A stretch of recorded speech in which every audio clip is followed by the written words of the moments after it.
more, let's bring in A.B. Mendez, a senior research analyst at Greencrest Capital. Has been covering Groupon since January. He joins us now from New York. So, A.B., what are you hearing from investors about this roadshow, what they're expecting, and what kind of questions they're going to be asking?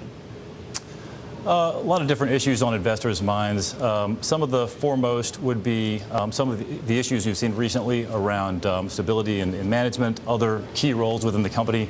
So you had some turnover in the COO spot, as well as in the marketing director role.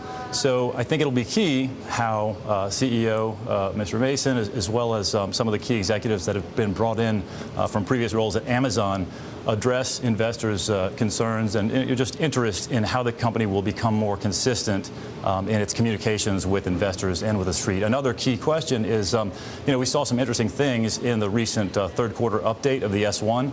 So you see the company approaching profitability on a GAAP basis more quickly than many had anticipated by pulling back on some of the marketing spend. At the same time, the take rate, Groupon's net revenue as a percentage of top line gross sales, including both the merchants and Groupon's that take rate decreased by about 1.5 to 1.8 percentage points.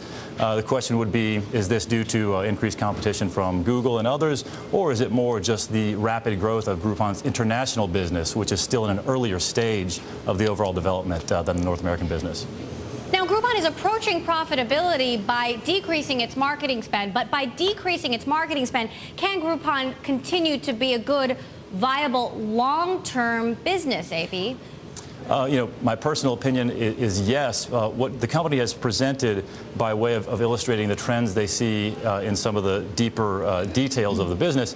One example is they take the second quarter of 2010 cohort of subscribers. So all the subscribers that came in as new subscribers in that quarter and showed how they performed over the following 9 quarters or so.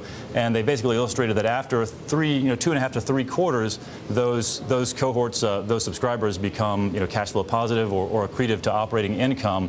And the company basically says, this is representative of all of our cohorts, of the broader trends we see in our business. So investors will want to see a little bit more demonstration of that. So how have the later cohorts performed? Basically, the company has provided ample illustration that they're generating real value for both consumers and for the merchant partners. But I think investors will want to see a little bit more detail around both churn. So what's the rate of attrition? How many subscribers go out the door or unsubscribe each quarter? So the net subscriber adds, not just the gross, as well as the more illustration of the different cohorts subsequent to 2Q 2010.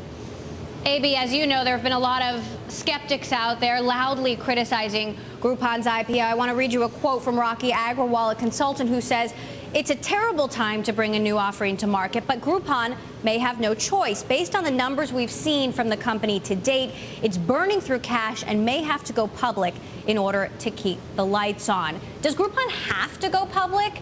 At this point, could they raise hundreds of millions of dollars of venture capital right now to keep going, or do they need to raise this capital on the public markets? So, short answer is no. They don't have to go public to continue growing as a viable standalone business.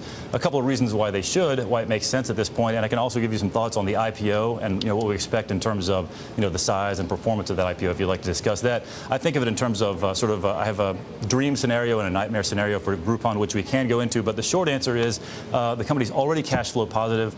They've been cash flow positive for each of the past 4 quarters.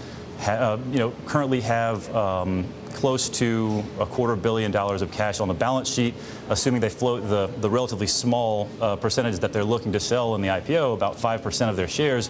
That brings them closer to $800 million in cash. So already have $250 million, currently generating positive cash flows and looking to add substantially to that through the IPO. They don't have to, but that adds to the war chest.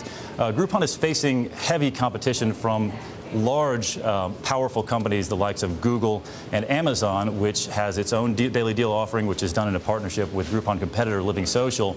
Both Groupon and Living Social have rolled out their mobile location-aware platforms in the last several months and are continuing to roll those out nationwide. So Groupon has a number of reasons why they can use the capital and will be better able to compete with large companies like Google and Amazon, but they don't have to have it. It's just it's the right time for them to raise capital. And the fact that they're doing a relatively modest size raise, to me, speaks well for the fact that the company doesn't have to have loads of cash. It's a good time for them to bring in some additional cash equity.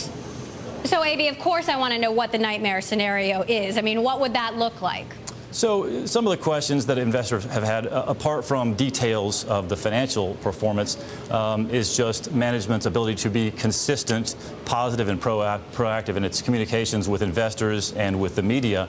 So the memo that leaked a couple of months ago that had some information that was questionable with respect to how that related to what had already been published in the S1. They've hashed out those issues, and so everything seems fine on that front.